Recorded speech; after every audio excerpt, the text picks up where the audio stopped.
બાયસેકના virtual ક્લાસરૂમમાં આપનું હાર્દિક સ્વાગત છે. મારું નામ મકનસિંહ એસ રાઠોડ, ઔદ્યોગિક તાલીમ સંસ્થા Dahod, mechanical group supervisor fitter. મિત્રો, આજે આપણે કાસ્ટ આયર્નના પ્રકાર અને તેના ગુણધર્મો વિશે શીખીશું. ધાતુના પ્રકાર ઘણા બધા હોય છે, જેની અંદર આપણે કાસ્ટ આયર્નમાંથી બનતા ધાતુના પ્રકાર વિશે દેખીશું. એ સ્ક્રીન પર દેખીએ ધાતુના પ્રકાર. હવે ધાતુના પ્રકાર દેખતા પહેલાં આપણે એ કઈ રીતે આખા તૈયાર થાય છે એ ક્યુપેલા ફર્નેસની અંદર તૈયાર થાય. આ પ્રકાર ની આગળ દેખીશું. જે કાસ્ટ આયર્નમાંથી બનતા, આગલા લેસનમાં આપણે દેખ્યું કે કાસ્ટ આયર્ન એ પિગ આયર્ન કરતાં પછીના ક્રમમાં આવતું આયર્નનું શુદ્ધ સ્વરૂપ છે. તેને ઘડતર લોખંડ પણ કહેવાય છે. આ ફર્નેસમાં વાતભટ્ટીનું નાનું સ્વરૂપ છે, પરંતુ તે વાતભટ્ટીની માફક શંકુ આકારમાં ન હોતા સમાંતર આકારનું હોય છે. તેની બહારનો ભાગ સ્ટીલની પ્લેટોને રિવેટિંગ અને વેલ્ડિંગ કરીને બનાવાય છે. તેની અંદરની તરફ અગ્નિ પ્રતિરોધક ઈંટો તથા માટીનું લાઇનિંગ કરવામાં આવે છે, જે ગરમીને ભઠ્ઠીની અંદર જ કેન્દ્રિત રાખે છે. ચાર્જિંગ દરમિયાન પિગ આયર્ન, ચૂનાનો પથ્થર, સ્ટીલ ક્રેપ તથા નકામા સ્ટીલને ભઠ્ઠીમાં નાખવામાં આવે છે. ત્યાર પછી ફર્નેસને સળગાવવા માટે તળિયે કોકને સળગાવવામાં આવે છે. એકવાર આગ લાગે એટલે ચૂનાના પથ્થર સાથે કોક અને પિગ આયર્નના સ્તર એક પછી એક ગોઠવવામાં આવે છે. સ્ટીલનો સ્ક્રેપ ધાતુમાંથી કાર્બનનું પ્રમાણ ખેંચી લઈ ધાતુમાંથી કાર્બન ઓછો કરે છે. ફર્નેસ ચાલુ થતાની સાથે જ હવાને દબાણપૂર્વક તેમાં ફૂંકવામાં આવે છે. ફર્નેસનો ઉપલો ભાગ ખુલ્લો હોય છે. તેની થોડે જ નીચે ચાર્જિંગ ડોર રાખવામાં આવે છે. તેમાંથી થોડે જ નીચે મેન્યુઅલી કે ઓટોમેટિક ચાર્જિંગ કરવામાં આવે છે. ક્યુપેલા ફર્નેસના તળિયે 2 બારણા આપવામાં આવે છે, જે પૈકી એકમાંથી સ્લેગ અને બીજામાંથી પીગળેલ ધાતુને બહાર કાઢી શકાય છે. સ્લેગ ડોર મેટલના ડોરની ઉપર હોય છે, કારણ કે સ્લેગ વજનમાં હલકો હોવાથી ધાતુ પર તરતો હોય છે. ચૂનાનો પથ્થર અશુદ્ધ તથા રેતી સાથે ભળીને પ્રવાહી સ્વરૂપમાં આ સ્લેગ બનાવે છે. કોકમાંથી રહેલ રાખ, કાટ, રચકણ જેવી નકામી અશુદ્ધિઓ સાથે મળીને બનાવવા માટે વપરાતી ફ્લક્સ આયર્ન ચાર્જમાં આશરે 2 થી 4% જેટલી ઉમેરવામાં આવે છે. આ પ્રકારનું કાસ્ટિંગ જોઈએ એ પ્રમાણે એ પ્રમાણે એને ઉમેરવામાં આવે છે. આ ગયા લેસનમાં આપણે એક ક્યુપેલા ફર્નેસ વિશે શીખ્યા.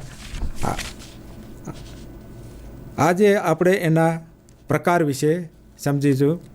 કાસ્ટ આયર્નના પ્રકાર: grey cast iron, white cast iron, malleable cast iron, nodular cast iron, chilled cast iron, alloy cast iron.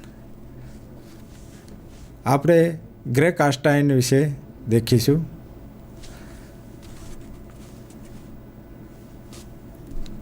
Grey cast iron: આ કાસ્ટ આયર્ન બનાવવા માટે પીગળેલ ધાતુને ધીરે ધીરે ઠંડી પડવા દેવાય છે. આ કાસ્ટ આયર્નમાં 2 થી 3% મુક્ત કાર્બન હોય છે અને 1 થી 2% જોડાયેલ કાર્બન હોય છે. આ મુક્ત કાર્બનને ગ્રેફાઇટ પણ કહેવામાં આવે છે. આગે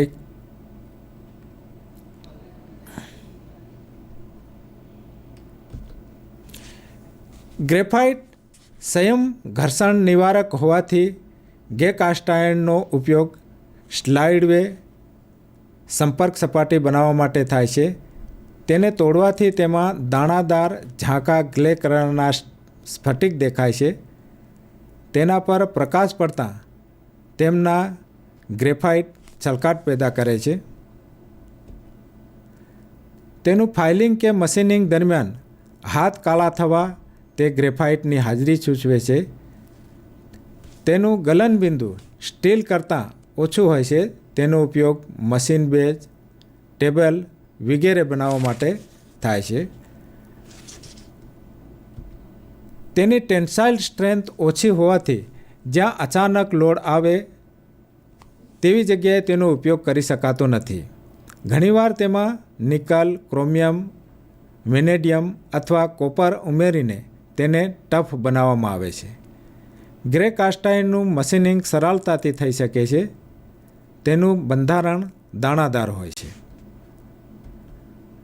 બીજા વ્હાઇટ કાસ્ટાઇન. વ્હાઇટ કાસ્ટાઇનમાં 2 થી 3% જોડાયેલા કાર્બન તથા 1 થી 2% મુક્ત કાર્બન હોય છે.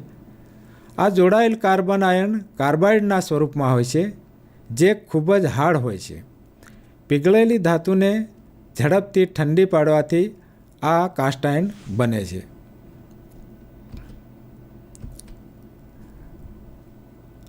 વ્હાઇટ કાસ્ટાઇનને દેખાવ આ ટાઈપ હોય છે. તે ખૂબ જ સખત હોવાથી તેનું મશીનિંગ મુશ્કેલ છે. આથી તેનો ઉપયોગ ઘસારા પ્રતિરોધક ભાગો બનાવવા માટે થાય છે. તેનું વેલ્ડિંગ થઈ શકતું નથી. તેને તોડવાથી ચાંદી જેવી ચમકવાળી ધાતુ દેખાય છે. ખાસ કરીને તેનો ઉપયોગ રોટ આયર્ન બનાવવા માટે થાય છે.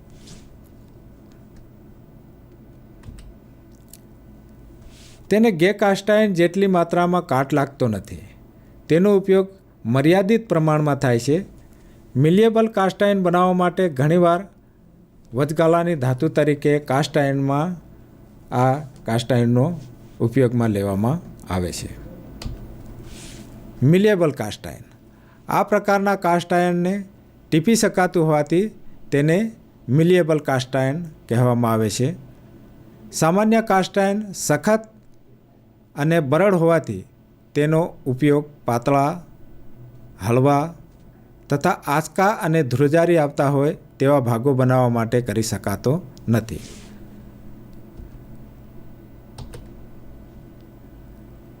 મિલિયેબલ કાસ્ટાઇન.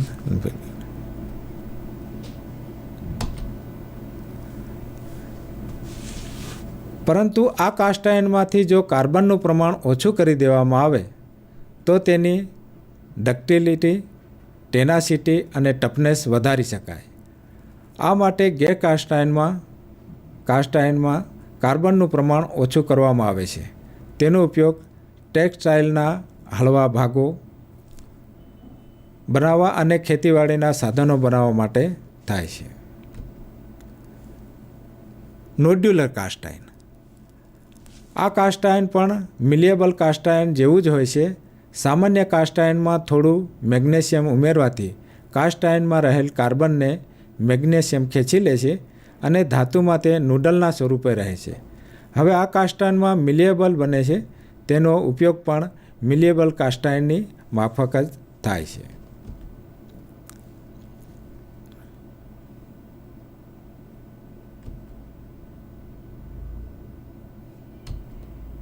તેને ઘણીવાર ડક્ટાઇલ આયર્ન કે સ્ફેરોઇડ ગ્રેફાઇટ આયર્ન તરીકે ઓળખવામાં આવે છે. તેની મશીનેબિલિટી અને ઘસારા પ્રતિરોધતા સારી હોય છે, જ્યારે હાર્ડનેસ ઓછી અને ગલનબિંદુ નીચું હોય છે. ચિલ્ડ કાસ્ટાઇન.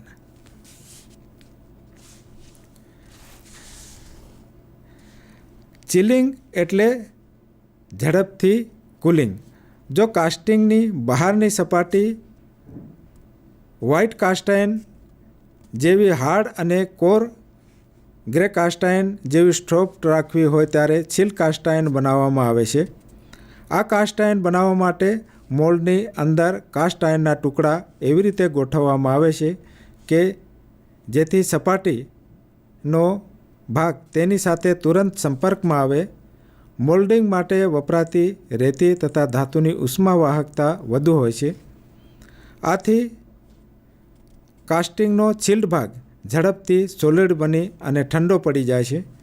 પીગળેલી ધાતુને મોલ્ડમાં રેડવામાં આવે ત્યારે મોલ્ડમાં રહેલા ધાતુના ટુકડા સાથે સંપર્કમાં આવતી ધાતુ ત્વરિત ઠંડી પડી જાય છે અને હાર્ડ બને છે.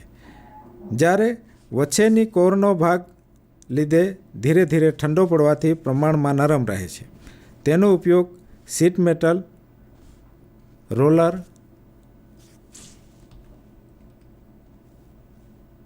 રોડ રોલર વગેરે બનાવવા માટે થાય છે.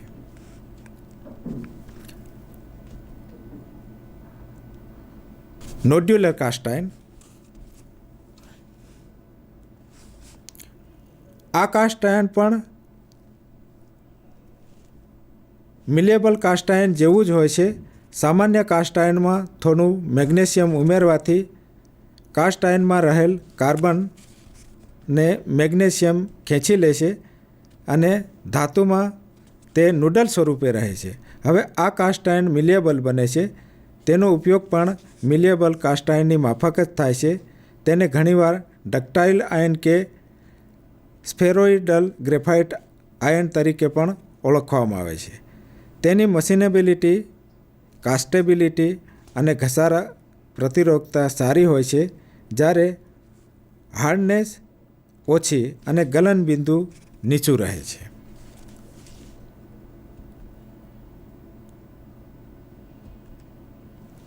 Alloy cast iron. આજકાલ કાસ્ટ આયર્નની ત્રુટિઓ દૂર કરીને ખાસ પ્રકારના ઉપયોગ માટે વધુ સારી ગુણવત્તા ધરાવતા કાસ્ટ આયર્ન બનાવવામાં આવ્યા છે. સામાન્ય કાસ્ટ આયર્ન ખૂબ જ સખત અને બરડ હોય છે.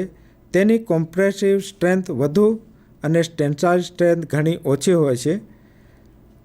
તેના આવા ગુણધર્મો હાલમાં આધુનિક યુગમાં પૂરતા નથી. આથી કાસ્ટ આયર્નમાં બીજી ધાતુને મિશ્ર કરવામાં આવે છે. આ માટે કાસ્ટ આયર્નમાં nickel, chromium, molybdenum,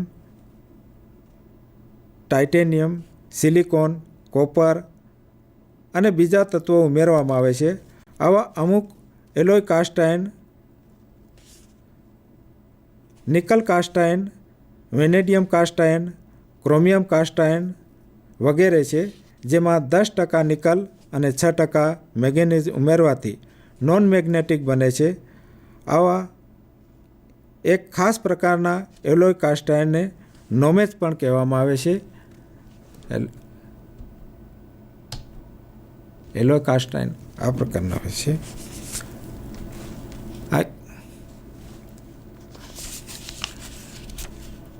alloy cast આયર્નના પ્રકાર વિશે શીખ્યા. એના ગુણધર્મો વિશે આપણે શીખીશું. ઔદ્યોગિક ક્ષેત્રે વપરાતા દરેક ધાતુ એકબીજાથી અલગ પડે છે. આ તફાવતને દરેક ધાતુ પોતાના વિશિષ્ટ ગુણધર્મોને કારણે જોઈ શકાય છે. જેમાં કોઈ પણ ધાતુ પોતાના રંગ, આકાર કે સ્વભાવ વડે બીજી વ્યક્તિથી અલગ પડે છે. તે જ રીતે દરેક ધાતુ પોતાના વિવિધ ગુણધર્મોથી અલગ પડે છે. ધાતુના ગુણધર્મો ભૌતિક ગુણધર્મો અને યાંત્રિક ગુણધર્મો. જેમાં ભૌતિક ગુણધર્મો કહીએ આપણે તો એને રંગ, વજનથી પણ કે એને ટચ કરીને પણ આપણે જાણી શકીએ. જેવી રીતે કે સોનું, તો એના રંગથી, કલરથી જ આપણને ખ્યાલ આવી જાય. સફેદ જેવી ધાતુ દેખાય છે તો એલ્યુમિનિયમ છે. ચાંદી, તાંબુ, પિત્તળ છે કે પીળા કલરની આપણને ધાતુ દેખાય તો કે ભાઈ પિત્તળ. એટલે કલરથી પણ આપણે એને જાણી શકીએ. વજન એના ઘનતાથી, લોખંડ વધારે વજનમાં હોય છે, ચાંદી સોનું થોડું હલકાથી, એટલે વજનથી પણ એને આપણે જાણી શકીએ. એ એના ભૌતિક ગુણધર્મો. હવે યાંત્રિક ગુણધર્મો પણ એના અલગ હોય છે. યાંત્રિક ગુણધર્મો કે એની અંદર દબાણ આપીએ કે ખેંચાણે આપીએ તો એના પોતાના ધાતુની અંદર પોતાના એક ગુણધર્મને લીધે એનો વિરોધ કરે, એ એના યાંત્રિક ગુણધર્મો છે. એટલે અહીંયા એના ગુણધર્મો એમાં દેખીએ, સ્લાઇડ દેખીશું. કાસ્ટ આયર્નને જ્યારે પીગાળવામાં આવે ત્યારે તે ખૂબ જ તરલ બને છે. તેના આ તરલતાના ગુણધર્મના કારણે તેનો ઉપયોગ ગૂંચવણભર્યો આકાર કાસ્ટિંગ કરવા માટે થાય છે. આપણે આ દેખ્યું એમ એના ગુણધર્મો જે બીજા હોય, મિલિયાબિલિટી, ડક્ટિલિટી, ઇલાસ્ટિલિટી,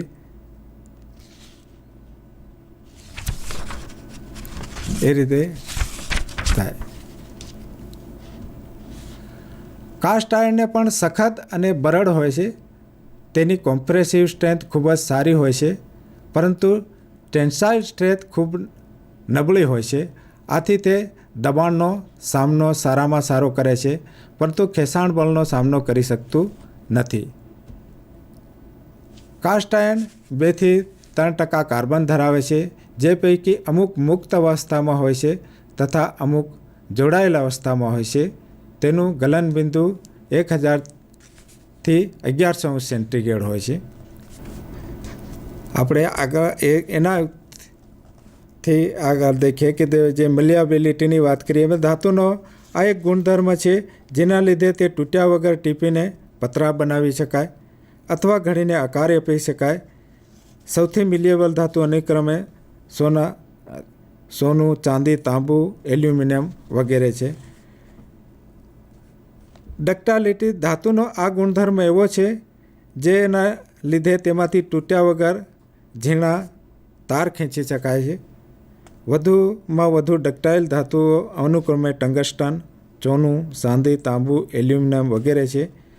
એક મહત્ત્વની મિલિયેબલ હોવા છતાં ડક્ટાઇલ નથી હોતી.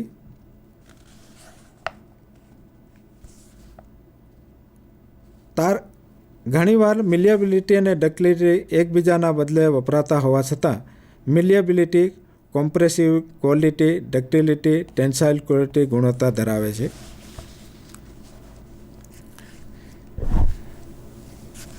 ઇલાસ્ટિસિટી, ઘણી ધાતુ ખેંચીએ તો પોતાનામાં એક એનો વિરોધ કરવાનો બળ, જેવી રીતે કે સ્પ્રિંગ, તો એને ખેંચીએ અને પાછી પોતાની મૂળ સ્થિતિમાં આવી જાય. એને દબાણ કરીએ તો ખેંચીને પણ પોતાની મૂળ સ્થિતિમાં આવી જાય. એને સ્થિતિસ્થાપકતાની એનામાં એક ગુણધર્મ રહેલો હોય છે. જેવી આજના આપણા ચેપ્ટરમાં આજે ધાતુના પ્રકાર અને ગુણધર્મો વિશે જાણ્યું. એને સારાંશમાં કહીએ એના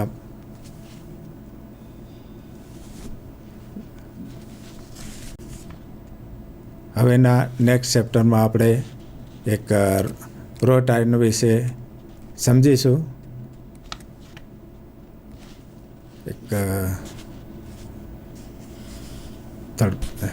સ્ક્રીન પર જોઈશું.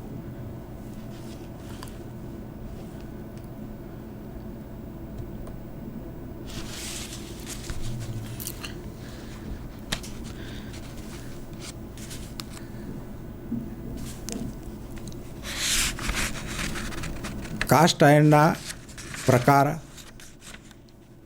જણાવીએ, જેમ આજના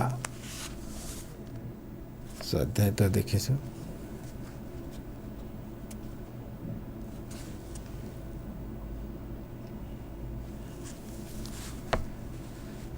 કાસ્ટ આયર્નના પ્રકાર વિશે આજે આપણે શીખ્યા, તેના ગુણધર્મો વિશે આપણે જાણ્યા. નેક્સ્ટ ટાઈમ આપણે મળીશું. નમસ્કાર.